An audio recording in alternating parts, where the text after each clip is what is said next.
আমি চলে এসেছি একটা নতুন রেসিপি নিয়ে, চিকেন মশলা। তো প্রথমে আমি চিকেনটাকে আদা রসুন বাটা, হলুদ, কাশ্মীরি লঙ্কার গুঁড়ো আর সামান্য গোলমরিচ গুঁড়ো, তারপর ভিনিগার আর অল্প একটু সরষের তেল দিয়ে ম্যারিনেট করে রাখবো 10 থেকে 15 মিনিট। তারপরে কড়াই গরম হলে তার মধ্যে আমরা গোটা গরম মশলা, শুকনো লঙ্কা দিয়ে ফোড়ন দিয়ে পেঁয়াজগুলোকে ভালো করে সটে করে নেব। পেঁয়াজ বাদামি কালারের হয়ে গেলে ওর মধ্যে আমরা লঙ্কাগুলো ছেড়ে দেব। তার মধ্যে একটু হলুদ কালারের জন্য একটু লঙ্কার গুঁড়ো দিতেই পারি।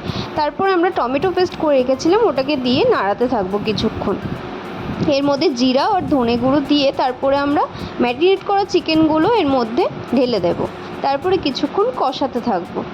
চিকেন থেকে তেল বেরিয়ে এলে আমরা অল্প টক দই দিয়ে দেবো, টকটা ঝালটাকে ব্যালেন্স করার জন্য। তারপরে লিড দিয়ে কিছুক্ষণ কষাতে থাকবো। অল্প একটু জল দিয়ে কষিয়ে তারপরে আমরা গরম মশলার সাথে এটাকে সার্ভ করব। বেশ সুন্দর কিন্তু খেতে, তোমরাও ট্রাই করো। বাই।